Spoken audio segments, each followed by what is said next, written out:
नमस्कार आप सभी को। क्लास 10th और 12th की सीबीएसई बोर्ड की सीरीज में आपका स्वागत है। आज हम एक नए कॉन्सेप्ट के साथ फिर से क्लास 12th के एफएक्यू के साथ यहाँ पर प्रस्तुत हैं। क्लास 12th में हम अलग अलग टॉपिक्स पर जो बोर्ड एग्जाम्स में क्वेश्चंस पूछे गए हैं उनका डिस्कशन कर रहे हैं और देख रहे हैं कि किस तरह के क्वेश्चन बोर्ड एग्जाम में पूछे जाते हैं और उससे रिलेटेड कॉन्सेप्ट्स क्या हैं। तो कॉन्सेप्ट वाइज हम समझने की कोशिश कर रहे हैं और साथ में हम क्वेश्चंस को भी देख रहे हैं। तो आज का हमारा जो टॉपिक है, जो कॉन्सेप्ट है आज के वीडियो के लिए, वो है three dimensional geometry. Three dimensional geometry एक बहुत ही इम्पोर्टेंट टॉपिक है और यहाँ से आपके पास कुछ क्वेश्चंस जो है वो वेक्टर और 3D, चूँकि एक यूनिट आपकी है तो यहाँ से क्वेश्चंस आपसे पूछे जाते हैं। ख़ास तौर पर एक 5 मार्क्स का क्वेश्चन या फिर 4 मार्क्स का क्वेश्चन डायरेक्ट पूछा जाता है, या तो 5 मार्क्स में पूछा जाता है जो कि 32 से लेकर के 35 तक के क्वेश्चंस में से कोई होता है, या फिर कोई केस बेस्ड क्वेश्चन भी आपसे यहाँ से पूछा जा सकता है जो कि 4 मार्क्स में होगा। अगर यहाँ होगा तो 5 मार्क्स का। तो ये 4 या 5 मार्क्स का एक क्वेश्चन सीधा आपसे पूछा जाता है। तो आज हम देखते हैं कि हम किस तरह का क्वेश्चन इसमें से डिस्कस करते हैं जो कि पीछे किसी एग्जाम में पूछा भी गया है बोर्ड के, और फिर इस तरह के क्वेश्चन आपसे पूछे जा सकते हैं। देखिए, कॉन्सेप्ट हर क्वेश्चन जो हम करते हैं प्रीवियस बोर्ड पेपर्स का भी, तो कॉन्सेप्ट वही रहते हैं। क्वेश्चन में थोड़ा बहुत फेरबदल किया जाता है, बट एक्चुअली जो कॉन्सेप्ट उसके पीछे है, जो भी चीज़ हम अप्लाई कर रहे हैं वो सेम रहती है। तो आज का हम क्वेश्चन देखते हैं कि आज का क्वेश्चन हमारे पास क्या है। So let us move to the question. तो आज का हमारा जो क्वेश्चन है वो आपके सामने है। तो ये देखिए, ये 5 मार्क्स के क्वेश्चन है जो कि चॉइस में आपको मिला है क्वेश्चन। हम दोनों ही पार्ट इसके डिस्कस करेंगे। ये 5 मार्क्स के ही क्वेश्चन है दोनों। चॉइस में आपके पास है, कोई एक क्वेश्चन वहाँ पर आपको करना होता है, बट हम दोनों क्वेश्चन को आज यहाँ पर समझने की कोशिश करेंगे और फिर देखते हैं कि क्या कॉन्सेप्ट इन क्वेश्चन के पीछे यहाँ पर हम अप्लाई कर रहे हैं। So let us move to the question one by one. So first of all, first question, find the equation of line. जो कि लाइन ही आपने पढ़नी है। मैं बार बार अपनी वीडियोस में बता रहा हूँ आपको, अगर आप कंटिन्यूसली ये वीडियोस देख रहे हैं तो आपको सारी चीज़ें यहीं से क्लियर हो जाएंगी। R is equal to A plus lambda B, this is the equation of line, vector equation. ये वेक्टर इक्वेशन है लाइन की, जिसमें A is the vector, position vector of a point through which your line is passing through, and B is the parallel vector. तो कोई भी line जो space में defined होती है उसके लिए आपको दो चीज़ों की जरूरत पड़ती है। एक पॉइंट चाहिए होता है through which your line is passing, another is the direction. तो ये डायरेक्शनल लाइन है, तो आपको यहाँ से पैरेलल वेक्टर भी चाहिए होता है। और इसी का अगर आप कार्टेशियन फॉर्म देखते हैं तो कार्टेशियन फॉर्म में क्या हो जाता है, x minus x one upon a, y minus y one upon b, and z minus z1 upon c, where your line is passing through x1, y1 and z1, ये point है, and a, b, c are drs, direction ratios of the parallel vector। तो यहाँ पर ये इस तरह से है। तो ये दो चीज़ें अगर आपको मालूम है तो आप लाइन के क्वेश्चन को समझ पाएंगे। तो आपकी लाइन क्या क्या कह रहा क्वेश्चन देखते हैं। Let us see the question. Find the equation of line passing through the point of intersection of this line and this line. इन दोनों के पॉइंट ऑफ इंटरसेक्शन से पास हो रही है। तो वो पॉइंट ऑफ इंटरसेक्शन हमको ढूंढना पड़ेगा, क्योंकि हमें एक पॉइंट चाहिए लाइन के लिए। तो हम जब इस क्वेश्चन को करेंगे तो सबसे पहले हमारी लाइंस को हम लिख लेते हैं। लाइंस हमारे पास जो गिवन है वो है x upon one, y minus one upon two and z minus two upon three is equal to lambda. हम लिख लेते हैं। तो एक्स वाई जेड की वैल्यूज, तो x हो जाएगा हमारे पास लेमडा, y हो जाएगा हमारे पास 2 into lambda plus 1, and z हमारे पास हो जाएगा, ये z है हमारे पास 3 lambda plus 2। This is one point in this line. अब इसमें भी देख लेते हैं। सेकेंड लाइन क्या है, x minus one upon zero, y, यहाँ पे y में कुछ नहीं लिखा तो आप इसको y माइनस जीरो मान सकते हैं, upon zero, upon -3 -0 upon -3 and is equal to z -7/2 is equal to mu. ये हमारी दूसरी लाइन है। यहाँ से भी हम एक्स वाई जेड कर लेते हैं पता। तो 0 इंटू म्यू करेंगे तो 0 हो जाएगा, +1 करेंगे तो 1, तो x की वैल्यू 1 हो गई। y इज -3 म्यू प्लस 0 हो जाएगा and z is equal to 2 mu plus 7। तो अब आप ध्यान से देखेंगे, आपने एक्स वाई जेड यहाँ भी निकाल लिए हैं पॉइंट और यहाँ भी निकाल लिए हैं। It means when lines are intersecting, अगर ये लाइन जो आपकी फर्स्ट लाइन है और ये अगर सेकंड लाइन है, ये इंटरसेक्ट करेंगी तो एक पॉइंट जो है कॉमन होगा। So one point is common. वो कॉमन पॉइंट हम यही मान लेते हैं, तो हम कंपेयर कर देंगे इन वैल्यूज को। तो अगर ये लेमडा, ये एक्स, इसका एक्स सेम हो जाएगा, यानी लेमडा की वैल्यू 1 हो जाएगी। लेमडा 1 होगा तो हम दूसरा पॉइंट यानी y को कंपेयर करेंगे, तो 2 lambda plus 1 is equal to -3 mu हो जाएगा। अब यहाँ पर हमें लेमडा की वैल्यू 1 है तो हम लेमडा डाल देंगे, तो 2 into 1 plus 1 is equal to -3 mu. तो ये 2 प्लस 1 यानी 3 और 3 इज इक्वल टू -3 म्यू, और यहाँ से म्यू की वैल्यू आपको मिल जाएगी -1। तो म्यू भी मिल गया हमको। अब जरा ध्यान से देखेंगे आप, अगर ये वैल्यू सही कैलकुलेट करेंगे तो इंटरसेक्शन अगर हो रहा है तो ये दोनों पॉइंट लेमडा और म्यू जो है हमारी इस इक्वेशन को, इस तीसरे वाले पॉइंट को सेटिस्फाई करने चाहिए। तीसरा पॉइंट है क्या जेड, देखते हैं जरा, इसको भी चेक कर लेते हैं। 3 लेमडा प्लस 2 किसके इक्वल होना चाहिए, 2 म्यू प्लस 7। तो देखते हैं, 3 इंटू लेमडा है 1, तो 3 इंटू 1 प्लस 2, और ये है 2 इंटू म्यू है -1 प्लस 7, तो 3 प्लस 2 5 एंड 7 माइनस 2 5। देखिए, अगर आप सही कैलकुलेशन कर रहे हैं तो आपको ये थर्ड पॉइंट मैच करता हुआ दिखेगा। तो आपका पॉइंट ऑफ इंटरसेक्शन मिल गया इन लाइंस में। अब आपको एक्स वाई जेड, आपको ये जो x1 y1 z1 चाहिए था, यानी ए वेक्टर चाहिए था, तो वो मिल गया। वो है आपका देयरफॉर, हम यहाँ पर लिखते हैं therefore the point of intersection, जिससे हमारी नई लाइन पास होने वाली है, वो हमें मिल गई है पॉइंट ऑफ इंटरसेक्शन। तो पॉइंट ऑफ इंटरसेक्शन आ गया हमारे पास, x की वैल्यू लेमडा, लेमडा मतलब 1, y की value 2 into lambda, 2 into 1 plus 1 that is 3, and z की वैल्यू आ गई 3 इंटू 1 प्लस 2 यानी 5। तो 1 3 5 जो है वो आपका पॉइंट है, जिससे आपकी जो लाइन है वो पास होने वाली है, जहां यहां आप देख रहे हैं इस क्वेश्चन में, passing through the point of intersection. ये देखिए, and perpendicular to the line. अब आपको दूसरा यानी ए वेक्टर तो आपको मिल गया, इसको आप x1 y1 z1 मान लें, या फिर इसको ए वेक्टर मान लें जो आपका ये है, अगर आप वेक्टर इक्वेशन लिखना चाहते हैं। अगर आप कार्टेशियन इक्वेशन लिखना चाहते हैं तो x1 y1 आपके पास ये है। तो this point is x1, this is y1 and this is z1। या फिर ए वेक्टर लिखना है तो i cap plus 3 j cap and plus 5 k cap, this is your A vector. अब आती है बात बी वेक्टर को ढूंढने की। अब इसका बी वेक्टर ढूंढना है, तो बी वेक्टर क्या कह रहा है कि हमारी जो लाइन, हमें जिस लाइन की इक्वेशन लिखनी है वो इन दोनों के परपेंडिकुलर है। तो इसको मैं थोड़ा सा आपको समझाता हूं तो आपको ये क्लियर बात समझ में आ जाएगी। देखिए, दो लाइंस, हमारे पास दो लाइंस गिवन है और दोनों के हमें डायरेक्शन, पैरेलल वेक्टर के डायरेक्शन रेशियोज गिवन है। आप देखें जरा ध्यान से, आपको दोनों के पैरेलल वेक्टर्स के डायरेक्शन रेशियोज मिल जाएंगे। इसका ये है डायरेक्शन रेशियोज 1 2 3 और इसका है 0 -2 एंड 2। यानी हम अगर इनको b1 b2 मान लें तो b1 वेक्टर हमारे पास हो गया i cap plus 2 j cap plus 3 k cap, ये हमारा पहली लाइन का हो गया। और b2 वेक्टर जो है हमारा हो गया क्या, 0i, तो i तो लिखना नहीं है, -3 j cap and plus 2 k cap. ये दोनों लाइंस के पैरेलल वेक्टर है। अब हमारी लाइन इन दोनों के ही परपेंडिकुलर है, ठीक है।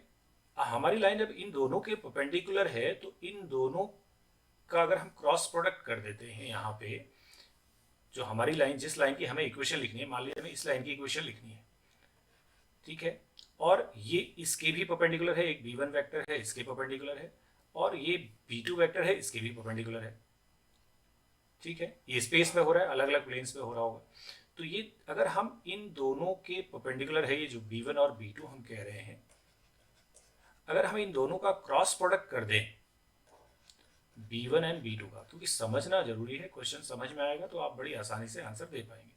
तो B1 B2 का जो क्रॉस प्रोडक्ट होगा वो भी एक वेक्टर होगा, वो B1 B2 दोनों के ही परपेंडिकुलर होगा, तो वो वापस ऐसे आ जाएगा जो कि हमारी लाइन के पैरेलल हो जाएगा, तो हमारी लाइन के लिए B हो जाएगा। तो ये हमें एक्चुअली B मिल जाएगा हमारी लाइन का, B1 क्रॉस B2 करके। तो हम इन दोनों वेक्टर्स का क्रॉस प्रोडक्ट कर लेते हैं। Let us do the cross product. तो हम क्रॉस प्रोडक्ट लिखते हैं, तो ये हमारा B वेक्टर आएगा, जो कि मैंने आपको यहाँ पे बता दिया। तो हम इन दोनों का क्रॉस प्रोडक्ट कैसे करते हैं देख लेते हैं। I लिखेंगे, J लिखेंगे, K लिखेंगे एंड इनके कोफिशिएंट्स लिख लेंगे 1 2 3 0 -3 एंड 2। सॉल्व कर लेते हैं। आई कैप, तो आपको रोज और कॉलम्स को छोड़ना होता है, तो आपने ये और ये छोड़ दिया। तो 2 2 जा 4 एंड प्लस 3 3 जा 9, 4 प्लस 9 प्लस जे कैप, सॉरी माइनस आ जाएगा बीच में क्योंकि दूसरा माइनस हो जाता है, प्लस माइनस चलना है। ये देखिए, ये प्लस है, ये माइनस है, ये प्लस है, तो माइनस, ये 4 प्लस 9 है। जे कैप, तो जे करेंगे तो ये छोड़ेंगे ये इसके साथ में, तो 1 2 जा 2, 2 माइनस 0 तो ये 2 ही रहेगा। प्लस के करेंगे तो ये छोड़ेंगे इसके साथ में, तो ये -3 और 0, तो -3 ये हो गया। So your vector is 13 9 4 13 i cap -2 J cap and -3 के कैप। ये आपका बी वेक्टर भी आ गया। अब आपके पास ए वेक्टर पहले से है, बी वेक्टर आ गया। अब आप लाइन की इक्वेशन लिख लीजिए। R is equal to A plus that is i plus 3j प्लस 5k cap a plus lambda b that is 13 i cap -2j cap -3k cap. ये आपकी इसकी वेक्टर इक्वेशन हो गई। और जरूर आप यहाँ पे कार्टेशियन भी लिख सकते हैं बड़ी आसानी से इस चीज़ को देख करके। कार्टेशियन फॉर्म क्या होगी? Cartesian form x minus x1 x1 y1 z1 x minus 1 upon b का जो i का जो डायरेक्शन रेशियोज है वो देख लीजिए, अपॉन 13 है, is equal to y minus y1 that is 3 upon j का कोफिशिएंट देखिए -2 है, is equal to z minus 5 upon यहाँ पे है -3। So this is your, this question is solve. तो यही आपसे पूछा है, वेक्टर एंड कार्टेशियन दोनों ही इक्वेशन आपने लिख दी हैं इस क्वेश्चन की।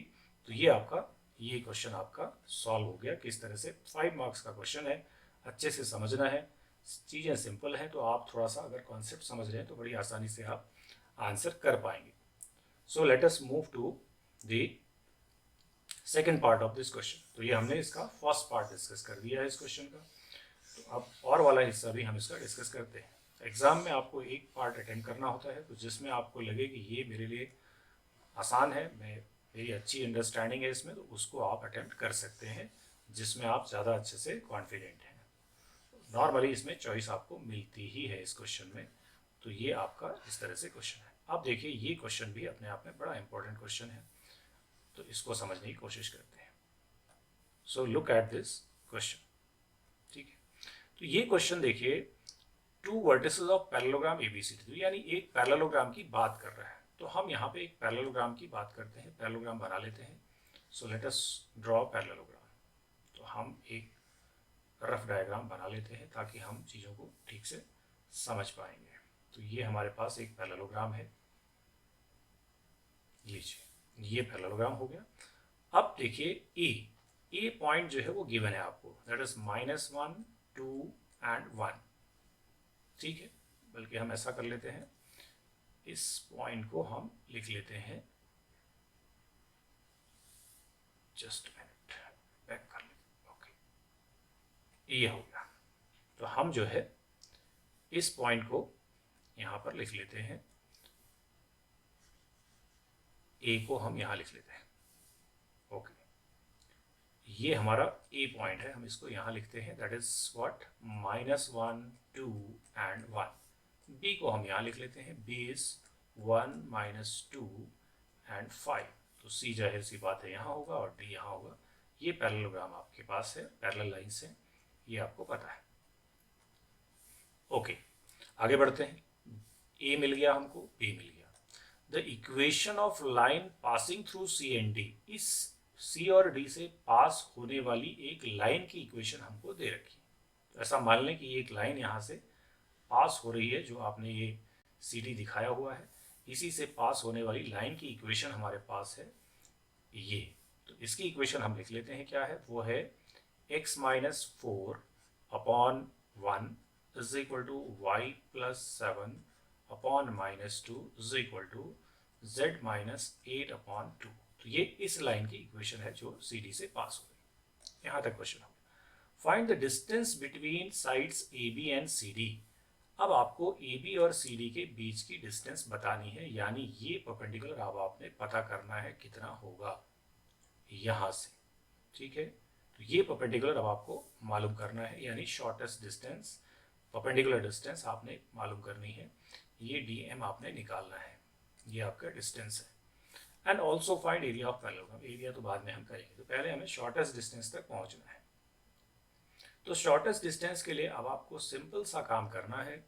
ये दो लाइंस हैं जो कि पैरेलल हैं, ठीक है, ये लाइन और ये लाइन, ये दोनों पैरेलल है, तो दोनों की इक्वेशन हम लिख लेते हैं। तो जरा वेक्टर फॉर्म देखते हैं लाइंस का। तो वेक्टर फॉर्म क्या होगा, देखो इक्वेशन, अच्छा यहाँ पर जब आप लाइन लिखेंगे, इक्वेशन ऑफ ए बी जब आप लिखेंगे वेक्टर फॉर्म में, तो मैंने आपको बताया है 2 पॉइंट फॉर्म में जब आप होते हैं तो वहाँ पर बी जो है वो इन दोनों के डिफरेंस से आपको मिल जाता है, ठीक है। इक्वेशन ऑफ ए बी लिखने के लिए आपको जो बी वेक्टर मिलेगा, यानी D R's of A B के डी आर्स, यानी आपके बी वेक्टर के डी आर्स क्या होंगे वो मैं बताता हूँ। डिफरेंस लिखिए 1 माइनस 1, यानी एक इसका फर्स्ट और इसका फर्स्ट डिफरेंस कर लेंगे, यानी x2 माइनस x1, तो वो है 2 minus 2 minus 4 and 5 minus 1 that is 4। तो ये हमारे क्या हो गए, डी आर्स हो गए। और डी आर्स हमेशा सिंपल फॉर्म में लिखे जाते हैं, तो 1 2 कॉमन है इसमें, 1 माइनस 2 एंड 2। अच्छा, ये आपने ऐसे भी समझना है कि ये लाइन आपकी और ये लाइन पैरेलल है, A B C D parallel है, तो यहाँ भी वही होने चाहिए जो आप लिख रहे हैं, क्योंकि सेम ही रहेंगे। तो इक्वेशन ऑफ ए बी लिखते वक्त बी, ये आपका, ये बी के डायरेक्शन रेशियोज हमने लिख दिए हैं यहाँ पे, यानी बी वेक्टर होगा आपका आई माइनस 2j प्लस 2k। ए कोई एक ले लेंगे इन दोनों में से, तो हम यहाँ से इस ए बी की इक्वेशन लिखते हैं। तो R is equal to A, हम इसी को ले लेते हैं, चलिए ये है minus I cap plus 2j cap and plus k cap plus lambda times, ये हमने लिख लिया I cap minus 2j cap plus 2k cap. ये होगी हमारी किसकी, ए बी की इक्वेशन।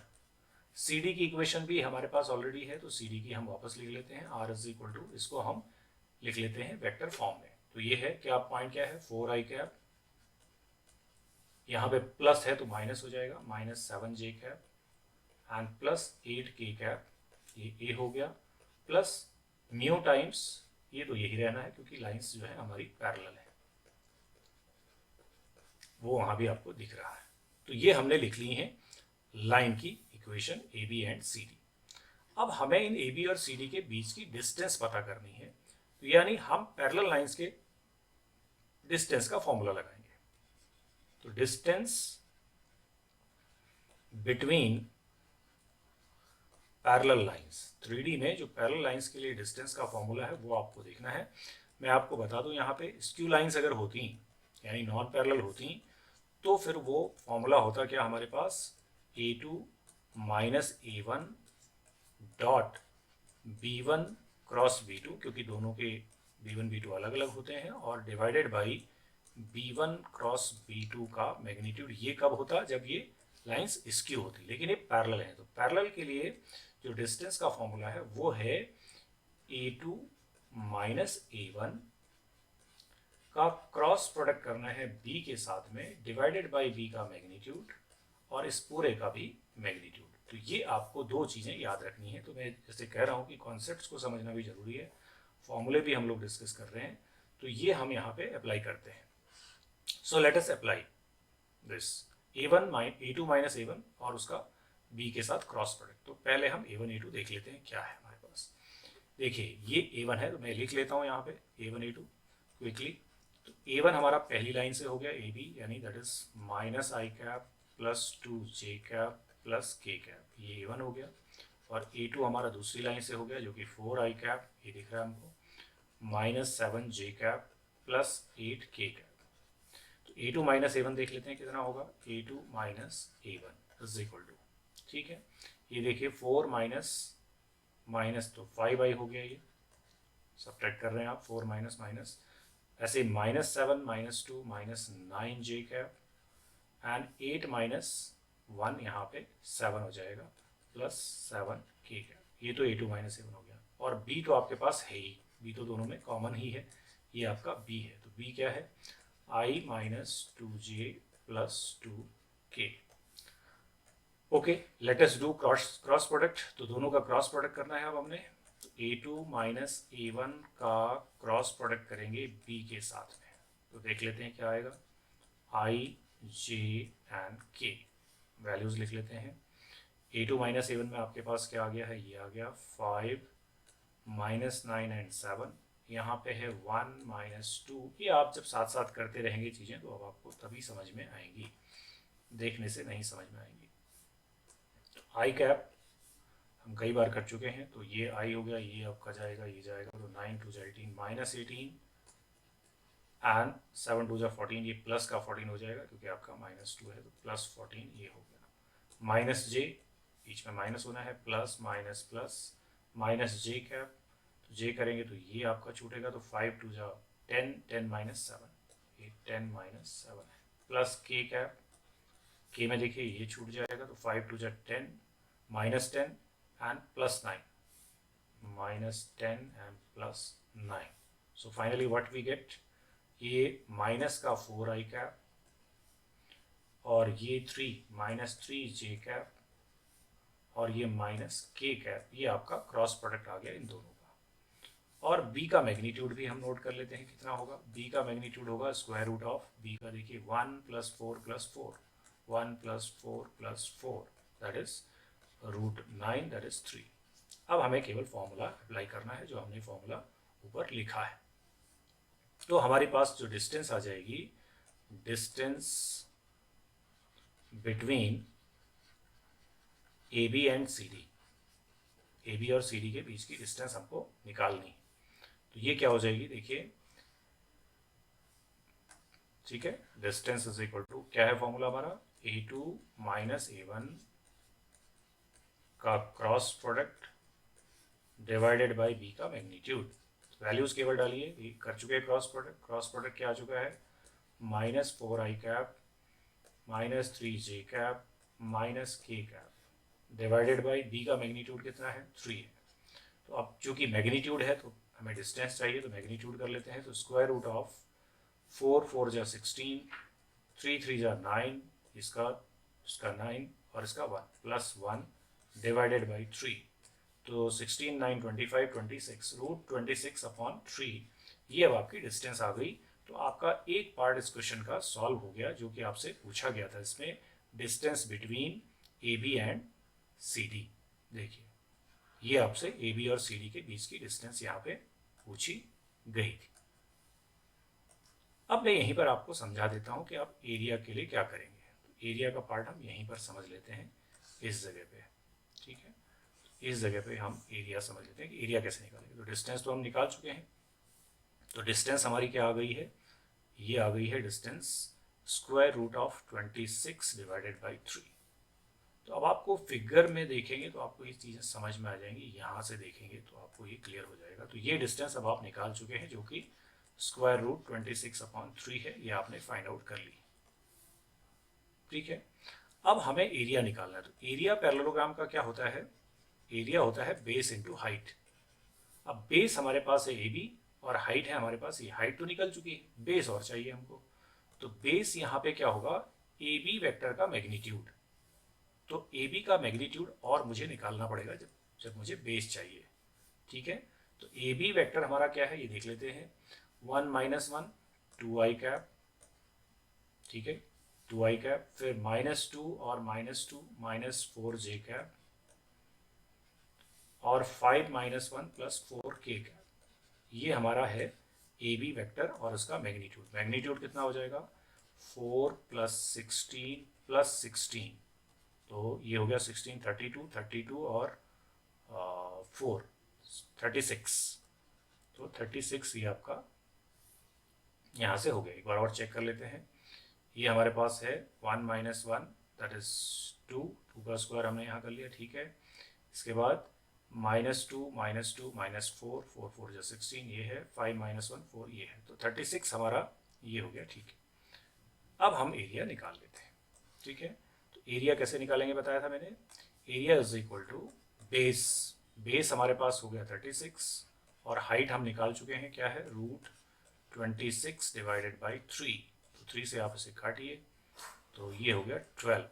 तो एरिया आपका आ जाएगा 12√26, ठीक है। तो आप ये डिस्टेंस पहले निकाल चुके हैं उनके बीच की, और ए बी वेक्टर आपने और यहाँ पे कर लिया। तो एरिया जो है इसका 12√6 आपका, ये इसका करेक्ट आंसर हो गया। इस तरह से आपने ये दोनों क्वेश्चंस को सॉल्व कर दिया है। तो ये आपने देखा कि किस तरह से 3D में आपसे बोर्ड एग्जाम में क्वेश्चन पूछे जाते हैं। तो आई होप ये आपको चीज़ें समझ में आई होंगी और देखा किस तरह के क्वेश्चंस हम लोग बोर्ड में देख सकते हैं इस टॉपिक से रिलेटेड। तो मिलते हैं नेक्स्ट वीडियो में कुछ नए क्वेश्चंस के साथ में, एक नए कॉन्सेप्ट के साथ में। तब तक के लिए नमस्कार।